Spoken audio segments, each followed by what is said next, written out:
오늘은 성령 강림 주일 하나님의 말씀을 들고 말씀을 읽는 가운데 여기에서 심포니가 울려 나오는 것을 들었습니다. 왜냐하면 바울이 고린도 교회라고 하는 것이 분열이 많은 교회입니다. 저마다 다 은사를 받았다고 자기를 주장하고 개성만을 주장하고 해서 교회가 분열이 있는 교회에 성령의 역사가 그렇게 강하게 나타남에도 불구하고 교회가 하나가 되지 못하는 그 교회에 바울은 이렇게 합니다. 같은 성령, 한 몸, 한 주님. 각기 다르지만 하나가 될 수 있는 것 뭡니까? 그게 심포니예요. 한 작곡가가 있습니다. 근데 이 작곡가가 청력을 상실했습니다. 이제는 작곡가로서도 더 이상 갈 수 있는 길이 없습니다. 끝이 났습니다. 그런데 그가 마지막 심포니를 작곡했습니다. 그리고 그 초연을 직접 지휘했습니다. 듣지 못하는 이가 지휘했습니다. 어떻게? 한 시나리오 작가가 여기에 그 작가의 이미지를 부여했습니다. 우리가 잘 아는 베토벤의 얘기입니다. 베토벤이 프레드리히 슐러라고 하는 분이 쓴 자유찬가라고 하는 시를 보고 마음에 감동이 됐습니다. 그래서 내가 이것을 내 심포니 속에 놓겠다 생각만 하고 있었는데 시간이 지나게 됐습니다. 근데 이 자유의 찬가가 환희의 성가로, 그게 Hymn of Joy로 바뀌게 되었습니다. 그래서 이 베토벤은 자기가 지은 마지막 심포니 넘버 9 4악장에 이것을 집어넣게 되었습니다. 근데 이 베토벤이 이 마지막 심포니 9을 지으면서 그 자기가 정말 감동을 받았던 환희의 성가의 도입 부분에 그 시에는 없는 부분을 바리톤 솔로로 이렇게 집어넣습니다. 오 벗들이여, 이 선율들이 아닙니다. 이보다 더 기쁨에 찬 노래를 불러야 하지 않겠습니까? 그러니까 그 베토벤이 원했던 것은 그 실러가 썼던 그 조이, 실러가 썼던 그 자유보다도 더 기쁜, 그래서 그것을 담고 싶었고 그것을 노래하고 싶어서 그 다음에 이 작곡을 했습니다. 여러분과 함께 그 영화 카핑 베토벤이라고 하는 영화인데요, 제가 어저께 우리 봉사에 부탁을 해서 편집을 해서 아주 하이라이트 부분만 잠깐 여러분 함께 보도록 해서 불도 좀 끄시면 더 좋을 것 같아요. 근데 여러분, 이거는 이 시나리오 작가가 자기가 그 연상을 해서 나온 얘기입니다만은 여러분 잘 보시는 게 베토벤이 서 있고 그 앞에 바로 자기의 악보를 필사하는 그 참 수제의 여인이 거기서 베토벤의 지휘를 돕습니다. 한번 보겠습니다.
베토벤이 이 심포니를 연주할 때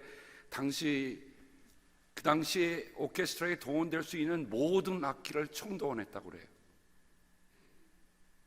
그것은 뭐냐면 베토벤이 자신이 할 수 있는 마지막 곡이니까 정말 이런 기쁨의 성가를 부르면서 이 합창교향곡을 하면서 말이죠, 모든 악기를 다 동원하고. 근데 그거 먹었어요.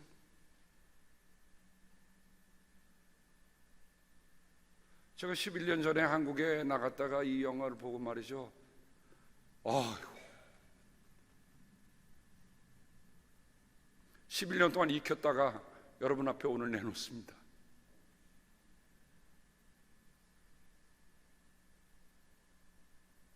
근데 이 영화 작가가 안나 홀스라고 하는 이 여인이 베토벤의 악보를 필사하는 여인으로 돌아왔는데 그 컨서바토리 영재 수재였어요. 베토벤이 미스한 한 곡을 수정해 줄 줄 아는, 그 베토벤이 귀가 먹으니까 괴팍한 그 성격이 더 나옴에도 불구하고 이 여인과 함께 단지 음악만 나누는 게 아니라 영적인 교감이 이 음악 속에 담겨갑니다. 마지막 지휘를 해야 되는데 들리지 않는 이 베토벤이 지휘를 어떻게 할 수 있겠어요? 그러니 이 안나가 얘기합니다. 내가 청중이 보이지 않는 곳에서 내가 앞에 도입 부분을 얘기하겠습니다. 도입 부분을 지휘하겠습니다. 그럼 당신이 나를 보고 그 도입 부분이 어떻게 되는 거, 진행되는 거는 당신이 알 수 있을 테니 그렇게 하십시오. 그래서 이 안나는 회중이 보이지 않는 그곳에 들어가서 베토벤에게 사인을 보내는 거예요. 여기. 들리지 않는 베토벤이 그 여인의 사인을 보면서 지휘한다는 게 쉽겠습니까, 여러분? 근데 저는 이 장면을 보면서 이런 생각이 들었어요. 우리가 정말 한 번도 살아보지 않은 세상을 매일매일 살아가는데 들리지 않고 보이지 않고 때로는 방황도 하고 말이죠, 때로는 헛걸음도 하고 때로는 넘어지기도 하고 때로는 잘못된 판단도 하고 그러는데 우리의 삶을 정말 누가 지휘해 주고 계시는가?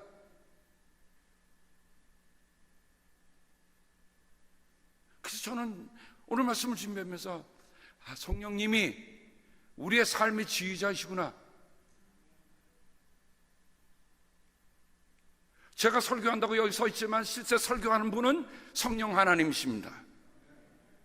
그러니까 우리가 들을 때도 리막주의 말을 듣는 게 아니라 성령께서 오늘 이 시간에 무슨 말씀을 하실까를 여러분이 성령께 포커스를 맞출 수 있기를 바랍니다. 그러면요, 그 다음부터 들리는 게 달라져요. 느끼는 게 달라져요. 성령님께서 지휘하시는 심포니에 우리는 모두 연주자로 부름을 받은 겁니다. 우리가 그리스도인이 되었다고 하는 것은 내가 가진 악기 하나하나 다 갖고 있고 내가 가진 게 다 다르지만 우리가 함께 모여서 한 심포니,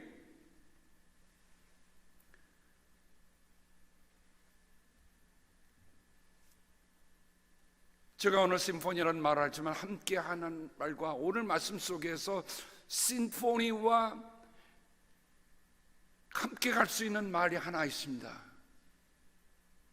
쉼페로.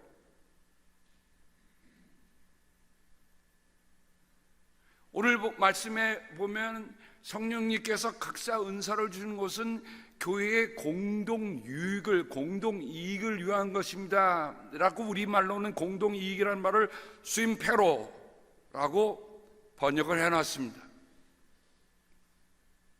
근데 이 쉼페로라는 말이 단지 유익이라는 말로 끊는 게 아니라 원래 스윙이라는 말이 together잖아요. 그러니까 bring together, 함께 운반하고 함께 가져오고 옆에서 함께 돕고 함께 후원하고 함께 운반하는 거예요. 베토벤과 안나가 함께하고 베토벤과 심포니가 오케스트라가 함께하고 그래서 음악을 만들어냈을 때 말이죠, 이 음악이 초연됐을 때 기립박수가 5번이 터졌대요. 5번. 당시에 왕이 와도 황제가 와도 3번 악수하는 게 보통 왕에 대한 최고의 예우였는데, 베토벤이 이 초연을 했을 때, 여러분 베토벤이 안 들리잖아요. 아까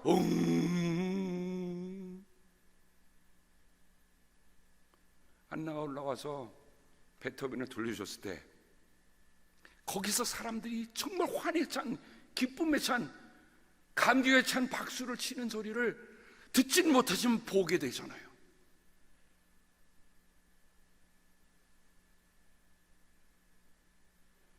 정말 우리가 세상에 보여줄 수 있고 세상에 들려줄 수 있는 게 뭘까? 성령이 강림하셨다는 것이 과연 오늘의 교회에 무엇을 의미할 것인가?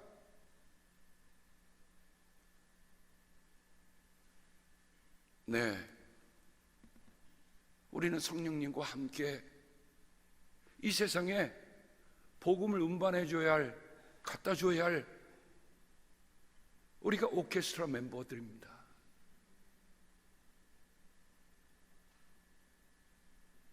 우리가 다 달라요.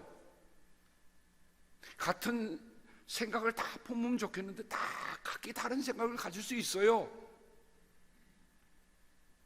하지만 하나 잊지 말아야 할 것은, 교회의 지휘자 헬렌 집사님 물론이지만, 우리 헬렌 집사님 뒤에 누가 계십니까? 성령님이 계십니다. 아멘. 이막준 뒤에 누가 계십니까? 성령 하나님 계십니다. 내 뒤에 누가 계십니까? 성령 하나님 계십니다. 자, 우리 한번 이렇게 고백해보자. 성령 하나님, 나와 함께 계셔서 고맙습니다. 힘이 납니다. 할 수 있습니다. 나 혼자 가는 길이라면 힘들고 나 혼자 가려면 어렵지만, 성령 하나님이 bring together, 우리가 성령을 주신 것은 교회의 심페로를 위한 건데, 그 심페로라는 것이 우리 혼자 하는 게 아니라 교회만 유익을 주는 것이 아니라 성령님께서 우리와 함께 하시기 때문에 교회가 든든히 서갈 수 있고, 우리가 함께 어떤 일을 할 수 있는 거고, 우리 아까 우리 김명식 하는 기도하실 때, 우리가 이제 8월 말에 몽골 선교를 지금 플랜하고 있습니다만은, 제가 가는 게 아니에요. 선교부장님 가는 게 아니에요. 성령님이 우리와 함께 가십니다. 그래서 우리가 몽골 유료에 가서 우리가 정말 이곳에 있는 성도들이 여러분을 위해서 기도하고 있다고 하는 것을 함께 bring together, assist, help 해주는 거예요.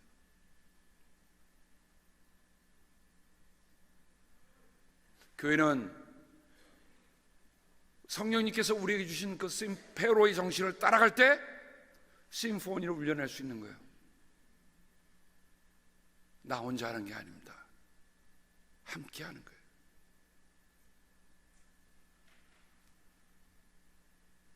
우리 주님께서 말씀하셨죠. 요한복음 16장 7절에 내가 너희에게 진실을 말하는데 내가 떠나가는 것은 너희에게 유익하다. 심페로.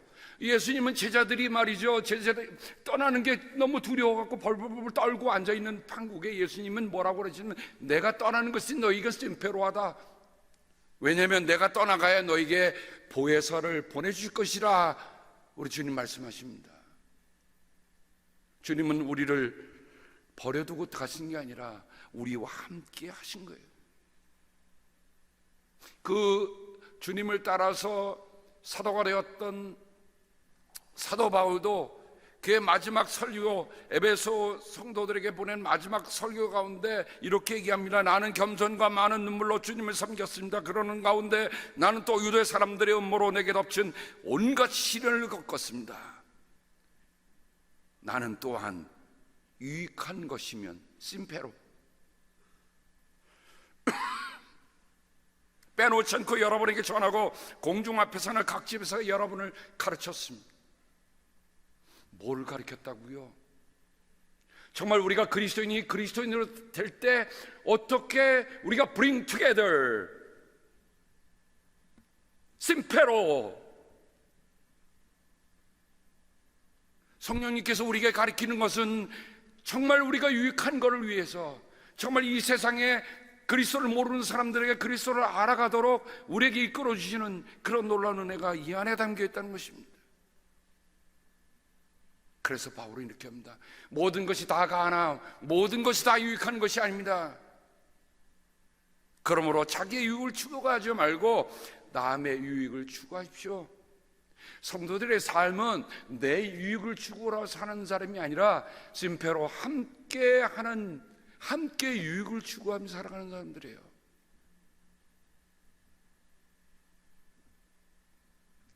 자신이 있었어요, 바울은.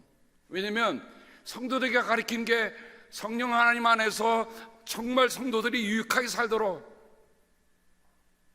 그리고 그것이 그냥 뜬구름 잡는 얘기 아니라 구체적으로 이렇게 얘기합니다. 이 일에 한 가지 의견을 말씀드리겠습니다. 이 일은 여러분에게 유익합니다. 그건 뭐냐면 고린도에 있는 성도들이 예루살렘 성도들이 어렵다는 것을 듣고 그 예루살렘 성도들에게 구체적으로 돕는 일이었어요. 그 일이 여러분에게 유익하다고 얘기합니다. 여러분, 사랑은 받을 때도 유익하지만 사랑은 베풀 때 더 유익한 줄로 아시기 바랍니다. 바울이 그걸 아는 거예요. 여러분, 우리도 참 선교의 수혜자 아닙니까? 우리도 선교의 수혜자예요. 라구나 일주교회도 선교의 수혜자입니다. 그래서 올해 20주년에는 다른 거 안 하고 정말 우리를 도왔던 이들에 대한 감사를 표현하는 그런 20주년이 되기를 바랍니다. 그래서 그런 마음을 기도하고 있어요. 하나님, 감사를 돌아보니까요, 참 도와주셨던 목사님들, 교회들 다 떠오르는 거예요. 또 이곳에 섬겼던 성도들 참 감사할 것뿐이에요.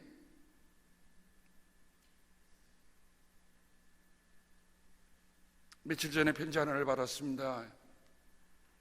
중부에 있는 어느 목사님이신데 지난번에 LA에서 열렸던 우리 전국연합회 총회에서 그때 개예배 설교를 무조건 제가 맡아서 하게 됐습니다. 근데 그 목사님이 기도하는 중에 자기 교회 창립 주일에 어떤 목사님을 모실까 기도하는데 갑자기 제가 떠오르더래요. 그래서 이메일을 보내왔어요. 근데 저희 교회 창립 주일하고 같아요. 죄송합니다. 제가 불갑을 이렇게 해서 가지 못하게 됐습니다.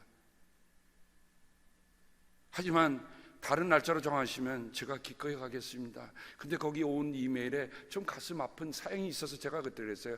작년에는 부흥회를 하려고 했는데 교회가 이전 문제를 앞두고 교회 경제 사정이 어려워서 강사님 초청 못했습니다. 그러는 거예요.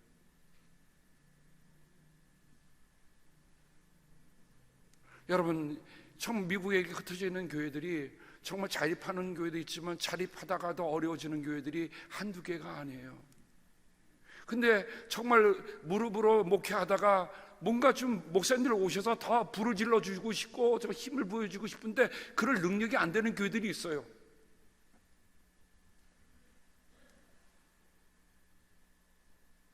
그래서 제가 편지를 보내면서 이런 마음이 들었습니다. 아, 그 교회가 어렵구나. 그럼 우리 교회가 옛날에 그렇게 혜택을 받은 교회니 이번에 그 갔다 오는 모든 경비는 우리 교회에서 하셨으면 좋겠어요.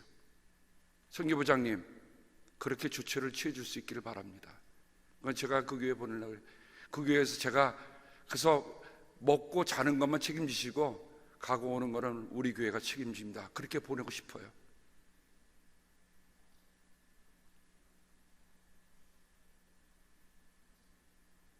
왜 작은 교회들이 경비가 없어서 목사님 모시지 못한다? 이거 아니잖아요. 예루살렘 교회가 그랬어요. 어려우니까. 근데 고린도 교회들에게, 성도들에게 얘기하면서 바울은 이 일은 유익한 일입니다. 그래서 여러분들이 이 일을 완성하는데 자원해서 시작할 때 보여준 그 열성에 어울리게 여러분이 가지고 있는 것으로 그 일을 마무리 지어야 한다고 바울은 이야기하고 있는 겁니다.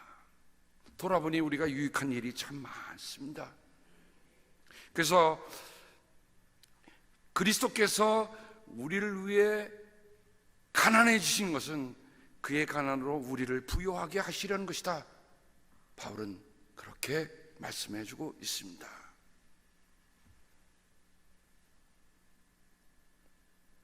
제가 오늘 말씀을 나누면서 민수기에 하나님께서 모세가 세웠던 70명의 장로들에게 임했던 놀라운 역사가 하나 있었던 것을 보게 되었습니다. 민수기 11장입니다. 모세는 백성의 장로들 가운데서 70명을 불러 모아서 그들을 장막에 둘러 세웁니다. 그때에 주님께서 구름에 휩싸여 내려오셔서 모세와 더불어 말씀하시고 모세에게 내린 영을 장로들 70명에게 내리셨습니다. 그 영이 그들 위에 내려와 머물자 그들이 예언하였습니다. 이것이 처음이자 마지막이다. 민수기 11장에 기록하고 있습니다.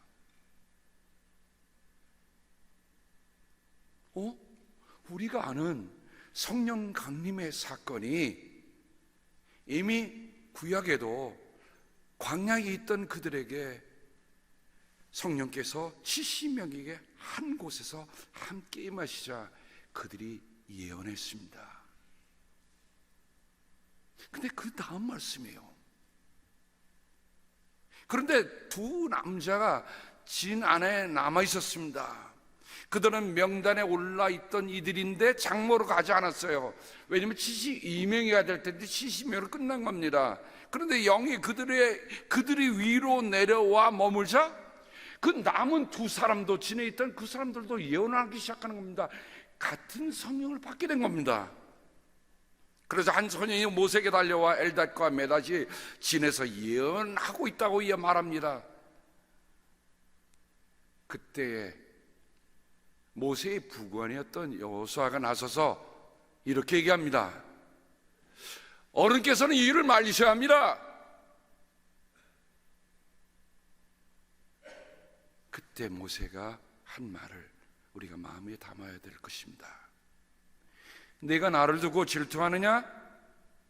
나는 오히려 주님께서 주님의 백성 모두에게 그의 영을 주셔서 그들 모두가 예언자가 되었으면 좋겠다. 저는 모세처럼 여러분에게 그렇게 얘기하고 싶습니다. 어떤 특정한 분만 성령의 은사를 받고 어떤 특정한 분만 성령의 체험을 하는 게 아니라 우리 모두가 다 성령을 체험하기를 주님의 이름으로 바랍니다. 하나님이 하시는 일이잖아요. 모세가 한 일이 아니에요. 하나님이 하시는 일이에요. 하나님이 하시는 일, 성령님께서 은사를 나눠주신다고 했지 우리에게 필요에 따라 나누는 게 아니라 성령이 각 사람의 필요에 따라 나눠주신다고 했어요. 성령 강림 주일은 다른 날이 아닙니다. 하나님께서 우리와 함께 하시는 하나님, 성령 하나님을 보내셔서 우리가 새로운 것을 보고 새로운 것을 듣고 새로운 것을 말할 수 있게 되었다. 여러분, 성령을 체험하면 어떤 현상이 생깁니까? 네, 지금까지 말하던 것과는 다른 말을 내가 할 수 있어요.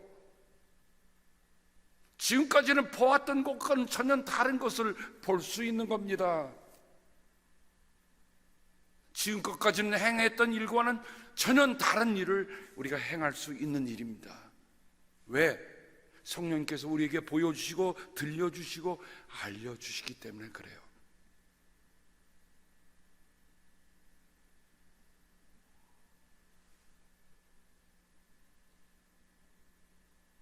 오늘 우리 모두가 다 그 성령 하나님, 오늘 시편 104편 우리가 함께 예배 처음에 예배 부름으로 우리 함께 읽었습니다만 시편 104편 30절에 주님께서 주님의 영을 불어넣으시면 그들은 다시 창조됩니다.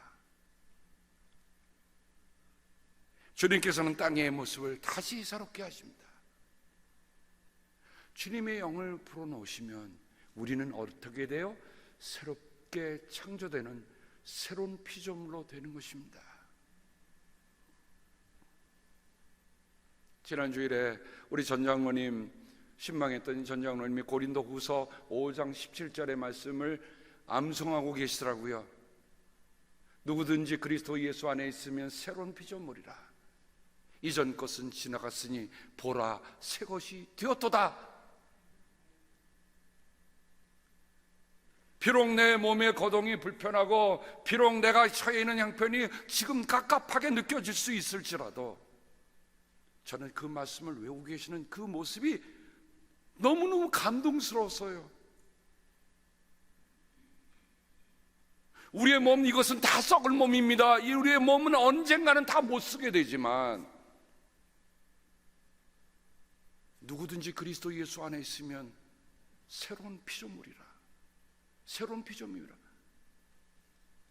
여러분이 내 낡아가는 몸을 보면서 여러분 내 낡아가는 모습을 보면서 안타깝고 허무하고 한탄스럽게 생각하지 마시고요.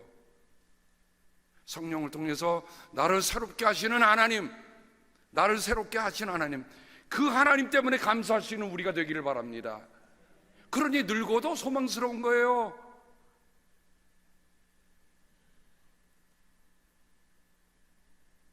예수님이 이렇게 초대하셨죠. 목마른 사람은 다 내게로 와서 마셔라. 나를 믿는 사람은 성경이 말한 바와 같이 그의 배에서 생수가 강물처럼 흘러나올 것이다. 이것은 예수를 믿은 사람이 받게 될 성령을 가리켜서 하신 말씀입니다. 밖에서 찾지 마세요. 성령님 내 안에 들어오시면 어디에서 터져나와요? 내 배에서 생수가 흘러넘친다고 그랬어. 할렐루야. 밖에서 구걸하지 마세요. 성령님 내 안에 들어오시면 내 안이 뭐가 되는 거예요? 물이 터지는 샘이 되는 거예요. 늘 새로워지는 거예요. 늘 새로움 때문에 찬양할 수 있고 새로움 때문에 감기 걸릴 수 있고.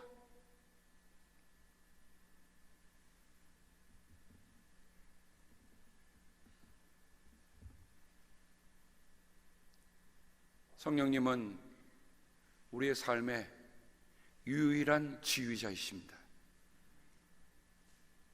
나는 그분이 지휘하는 심포니에 부름을 받았습니다. 비록 안 들리는 작곡가 베토벤이었지만 저는 그 모습을 보면서, 그 음악을 보면서, 여러분 그 9번 심포니는 합창단이 부를 수 있는 아주 가장 까다로운 음의 하이피치를 계속 하니까 참 쉽지 않잖아요. 베토벤은 하나님의 감동으로 그가 부를 수 있는, 그가 작곡할 수 있는 그냥 보통의 음악이 아니고 보통 노래 그거 말고 정말 하늘 끝까지 들릴 수 있는 그런 곡을 누구에서 받았는가? 저는 그것을 보면서 이런 생각이 들었습니다. 하나님의 영이 그를 감동하며 비록 들리진 않아도 그가 그런 음악을 우리에게 들려줄 수 있게 된 것입니다. 사랑하는 여러분, 우리의 삶의 행위에 장애라고 여겨지는 것이 있습니까? 이제는 다 끝났다라고 여기시는 게 있습니까? 이제는 더 이상 못하겠다라고 여기시는 게 있습니까? 그때 성령 하나님을 보세요. 내 앞에서 나로 하여금 지휘하게 하시는, 따라하게 하시는 그분을 바라보면 내 영혼에 새 노래가 넘쳐날 줄로 믿습니다. 라구나 예수교회가 20주년을 이제 눈앞에 두고 있습니다. 함께 모인 온 성도들이 성령 하나님의 지혜에 따라서 이제 새로운 노래를 세상에 들려줄 수 있는 그런 교회가 되기를, 성도님들이 되기를 주님의 이름으로 축복합니다. 기도하겠습니다. 하나님 고맙습니다. 성령님을 우리에게 보내주셔서, 우리를 도우셔서, 우리에게 협조해 주셔서 우리가 bring together, 쉼표로 할 수 있게 하신 은혜를 감사합니다. 하나님, 우리가 성령님과 함께 할 뿐만 아니라 우리의 믿음의 가족들과도 함께 하게 하여 주셔서 정말 이 시대에 들려주기를 원하시는 하나님의 새로운 노래를 들려줄 수 있는 우리 모두가 되게 함께하여 주옵소서. 예수님의 이름으로 기도합니다. 아멘.